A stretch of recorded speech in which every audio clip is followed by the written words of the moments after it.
The Haunting of the Amityville House, the true story behind the horror. Located in a seemingly peaceful neighborhood in Long Island, New York, the house gained worldwide fame in the 70s after the horrifying accounts of the Lutz family. They reportedly fled the house just 28 days after moving in, claiming they were tormented by malevolent entities.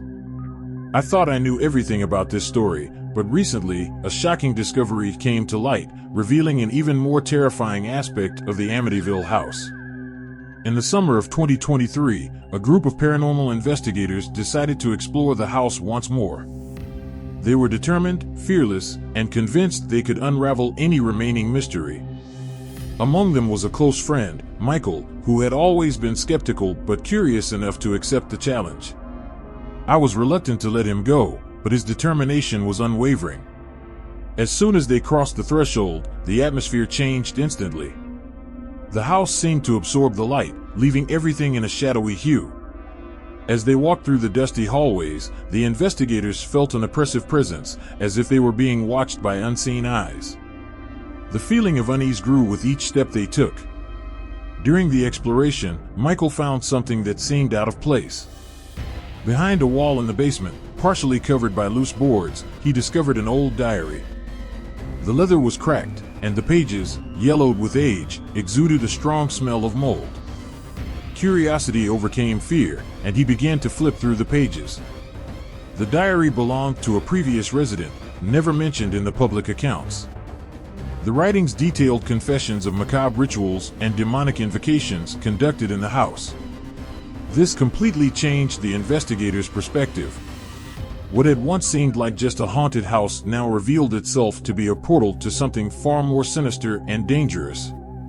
The revelations contained in that diary were disturbing. They described human sacrifices and rituals performed to summon evil spirits. The texts were accompanied by strange symbols and drawings of horrendous figures.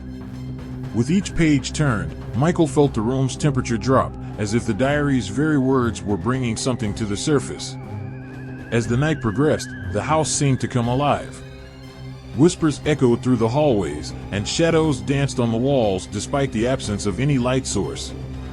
The diary had been the key to unlocking a new level of horror the house held, and the investigators were about to discover that meddling with the unknown can have terrifying consequences. The temperature in the basement continued to drop, and the oppressive feeling intensified as Michael read through the diary. I watched him from a distance, my breath visible in the cold, stagnant air. Every word seemed to pull us deeper into the house's malevolent history. Michael's face was pale, and his hands shook slightly as he turned each page. Suddenly, a loud thud echoed from upstairs, breaking the eerie silence. The investigators exchanged nervous glances before cautiously ascending the creaking stairs.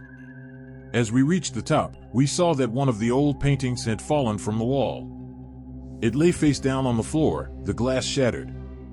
When Michael picked it up, we were met with the unnerving sight of eyes scratched out from the portrait, as if someone or something had violently defaced it.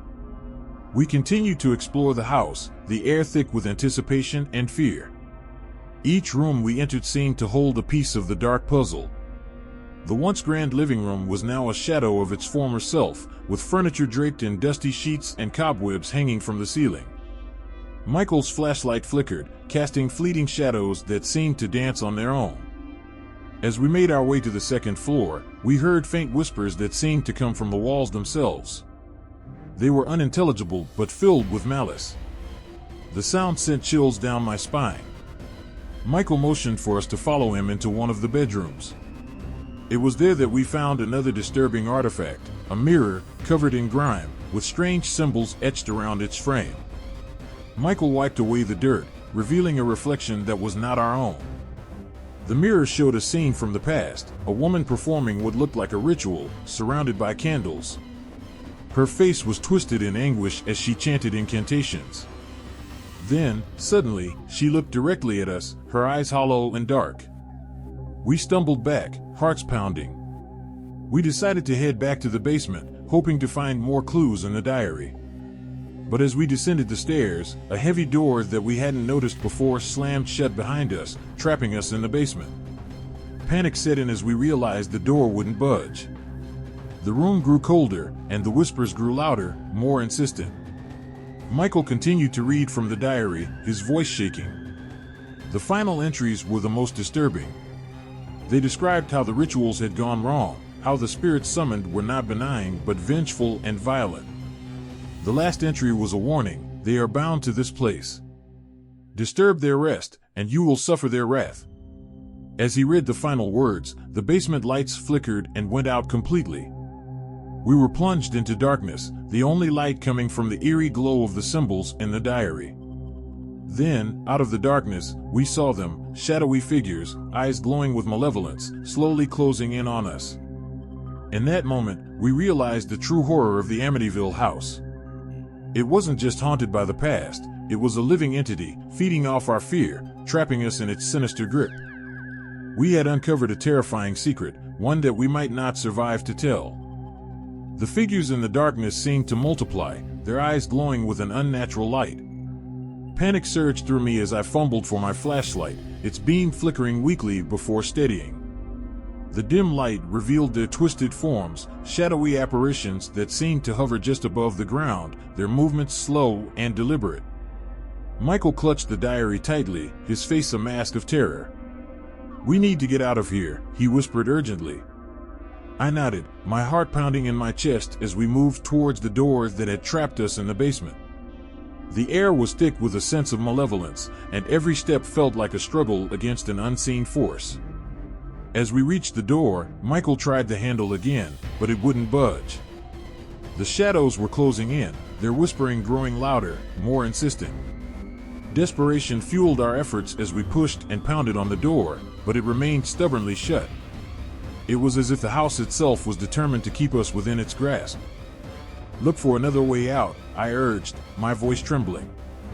We scanned the basement, searching for any means of escape. In the corner, partially obscured by a stack of old crates, we found a small, dusty window. It was barely large enough for us to squeeze through, but it was our only chance. With renewed determination, we moved the crates aside and Michael began to pry the window open. The wood was rotten and gave way easily, but the gap was narrow.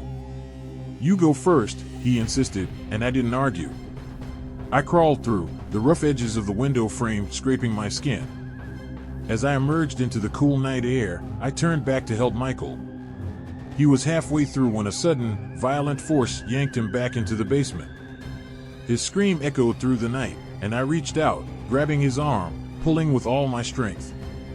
The shadowy figures were now fully formed, their features grotesque and horrifying, their hands clawing at Michael.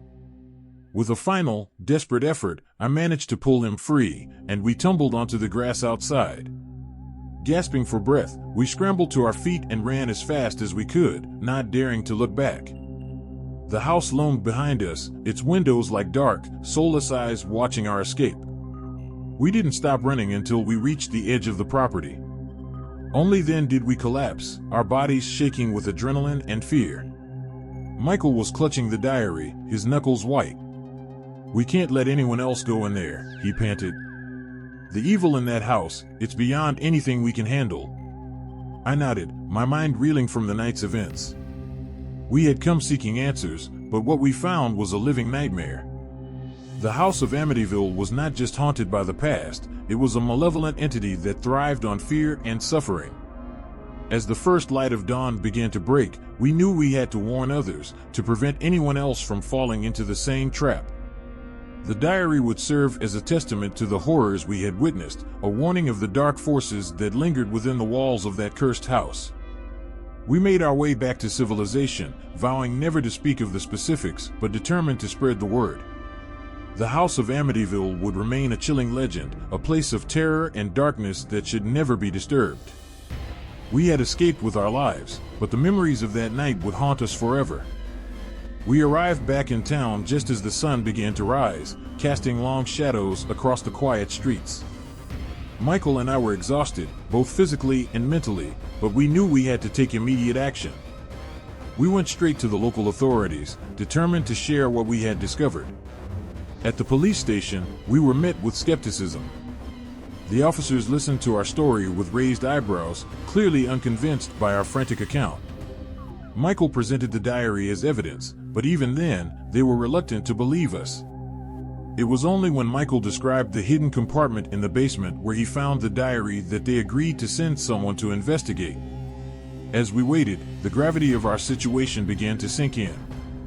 We were dealing with forces beyond our comprehension, and we felt a deep sense of responsibility to ensure no one else would suffer the same fate.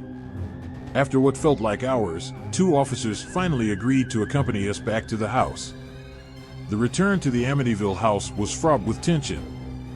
The officers, armed and on edge, seemed to sense the malevolence that lingered around the property.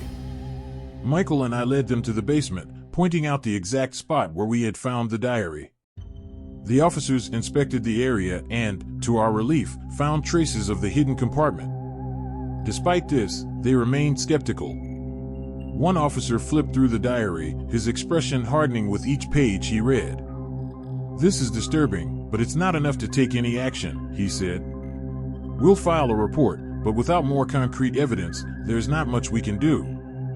Frustrated, we left the police station with a sense of defeat. We knew the horrors that lurked in that house, but proving it to others seemed impossible. As we walked away, Michael turned to me with a determined look. "We have to do something more. We can't let this go." In the days that followed, we reached out to paranormal experts, historians, and anyone who might listen. We shared our story, the diary, and the terrifying experiences we had endured. Slowly, word began to spread. Some believed us, while others dismissed us as delusional or seeking attention. Despite the mixed reactions, we were relentless. We posted our account online, sharing every detail and urging people to stay away from the Amityville house. Our story gained traction, drawing the attention of media outlets and paranormal enthusiasts. Interviews, podcasts, and articles followed, each one helping to spread the warning further. One evening, as we sat in Michael's apartment, sifting through the overwhelming number of responses to our story, we received a message from a renowned paranormal investigator. He expressed interest in our case and offered to conduct a thorough investigation of the house. His reputation and resources gave us a renewed sense of hope. The investigator arrived with a team equipped with the latest technology. Cameras, thermal sensors, and audio recorders were set up throughout the house. Michael and I joined them, determined to face our fears one last time. As night fell, the investigation began in earnest. The atmosphere inside the house was as oppressive as before, the shadows seeming to cling to every surface. The team moved methodically, capturing every creak, whisper, and flicker of movement. As they ventured into the basement, the air grew colder, and the sense of unease intensified. Suddenly, the equipment picked up a series of inexplicable phenomena. Figures appeared on thermal cameras, voices echoed through the audio recorders, and objects moved on their own. The investigators were stunned, their initial skepticism replaced by shock and fear. They had never encountered such intense and undeniable activity. The next morning, they reviewed the evidence, compiling a comprehensive report that documented everything they had witnessed. Their findings were undeniable proof of the malevolent presence in the Amityville house. The investigators shared the report with authorities and the media, lending credibility to our story. The house was officially declared a hazardous site, and access was restricted. Michael and I felt a sense of relief, knowing that our efforts had not been in vain. The horror we had endured would serve as a warning to others, ensuring that the Amityville house remained undisturbed. As we moved on with our lives, the memories of that night continued to haunt us, but we took comfort in knowing we had done our part. The diary remained a chilling reminder of the dark forces that existed in the world, a testament to the bravery it took to confront them. We had faced the unimaginable and survived, forever changed by the experience. Months had passed since the investigation at the Amityville house, but the memories of that night were still vivid in my mind. Michael and I had tried to return to our normal lives, but the haunting experiences had left a lasting impact on us both. We were grateful for the closure we had brought to the case, but a lingering sense of unease remained. One evening, as I was sorting through some old documents, I received a call from Michael. His voice was urgent and filled with a familiar tension. "You need to come over. There's something you need to see," he said. Without hesitation, I grabbed my coat and headed to his apartment. When I arrived, Michael was sitting at his kitchen table, a laptop open in front of him. He looked up, his eyes filled with a mixture of fear and determination. "I've been going through the footage from the investigation," he said. "I found something we missed." He pressed play on a video file, and I watched as the familiar scenes of our time in the house unfolded. The thermal cameras had captured fleeting glimpses of figures, and the audio recorders had picked up faint whispers. But there was one particular segment that sent chills down my spine. In the basement, just after we had discovered the diary, the camera had recorded something unusual. As we were focused on the diary, a shadowy figure appeared in the corner of the frame. It was barely visible at first, but it gradually became more distinct, its form twisted and unnatural. The figure seemed to be watching us, its presence malevolent and foreboding. Michael paused the video, his expression grim. "I've shown this to a few experts. They all say the same thing: this isn't a trick of the light or a camera glitch. It's something real." We sat in silence for a moment, the weight of the discovery sinking in. The figure was proof that the house was still harboring dark forces, and it meant that our work wasn't finished. Michael and I knew we had to go back, to confront whatever remained in the house and ensure it was truly put to rest. We reached out to the paranormal investigator who had helped us before, sharing the new footage and our plan. He agreed to join us, bringing his team and their equipment for one final investigation. This time, we were determined to leave no stone unturned. As we approached the Amityville house, the familiar sense of dread returned. The house loomed in the distance, its windows dark and empty. We steeled ourselves and entered, the air inside thick with an oppressive silence. The team set up their equipment, and we began our search. Every room was meticulously examined, every corner scrutinized. As we descended into the basement, the atmosphere grew colder, and the sense of unease intensified. The shadows seemed to cling to us, and the air was thick with an ominous presence. Suddenly, the equipment began to react. Thermal cameras picked up fluctuations in temperature, and audio recorders captured disembodied voices. The investigators worked tirelessly, documenting every anomaly. Then, in the same corner where the figure had appeared in the footage, we found something unexpected. Behind a loose brick in the wall, there was a small, hidden compartment. Inside, we discovered a collection of old, tattered books. They were filled with ancient rituals and spells, written in a language none of us recognized. The books were clearly the source of the dark energy that permeated the house. As we examined the books, the activity around us intensified. Shadows moved on their own, and the whispers grew louder, more insistent. It was as if the house was reacting to our discovery, trying to protect its secrets. The investigator quickly realized that the only way to neutralize the dark energy was to destroy the books. With a sense of urgency, we gathered the books and took them outside. As we set them ablaze, the air around us seemed to lighten, the oppressive presence dissipating. The flames consumed the books, and with them, the lingering darkness that had haunted the house. We watched in silence as the fire burned, feeling a sense of finality. The Amityville house was finally free from its malevolent grip. We had faced the darkness and emerged victorious, ensuring that no one else would suffer the same fate. As we left the house for the last time, I felt a profound sense of relief.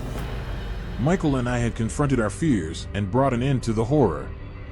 The experience had changed us forever, but we knew we had done the right thing. The Amityville house, once a place of terror, was now just an ordinary house, its dark past finally laid to rest.